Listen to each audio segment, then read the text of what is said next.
M Q M رابطہ committee نے تمام اراکین اسمبلی سے استعفے لے لیے ہیں، جبکہ مردم شماری پر سخت تحفظات ظاہر کیے جا رہے ہیں۔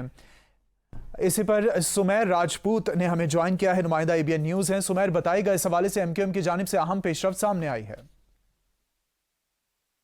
جی دیکھیں، بالکل ایم کیو ایم پاکستان نے جو ہے وہ مردم شماری پر شدید تحفظات کا اظہار کرتے ہوئے وفاقی حکومت سے جو ہے علیحدگی کی دھمکی دے دی ہے، اور اس حوالے سے تمام اراکین اسمبلی کے استعفے بھی لے لیے گئے ہیں۔ اب سے کچھ دیر قبل جو ہے وہ ایم کیو ایم پاکستان کی رابطہ کمیٹی کا اجلاس جو ہے وہ مرکز پر بہادرآباد مرکز پر جاری تھا، جس میں ایم کیو ایم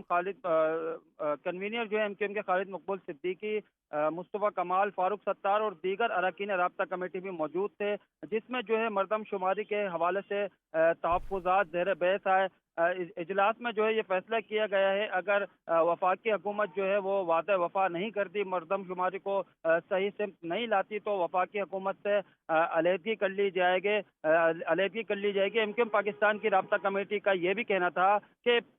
ماضی میں بھی دیکھا گیا ہے کہ ان کو جو ہے صرف لالی پاپ دیے جاتے رہے حکومت کی طرف سے، ان کو منانے کے لیے جو ہے وہ ہیلے بہانے اختیار کیے گئے، لیکن اب تک جو ہے وعدہ وفا نہیں کیا گیا۔ مردم شماری پر ایم کیو ایم کو شدید تحفظات ہیں، جبکہ دیگر جماعتیں ہیں وہ بھی جو ہے تحفظات کا اظہار کرنی ہے، لیکن ایم کیو ایم نے آج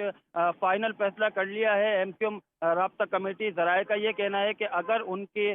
جو ہے مردم شماری کا مطالبہ نہیں مانا گیا، اس کو صحیح سمت نہیں لایا گیا، تو وہ حکومت سے علیحدہ ہو جائیں گے، اور تمام اراکین اسمبلی کے استعفے بھی لے لیے گئے ہیں۔ جی سمیر راجپوت، آپ کا شکریہ، آپ نے بتایا کہ ایم کیو ایم رابطہ کمیٹی نے تمام اراکین اسمبلی سے استعفے لے لیے ہیں۔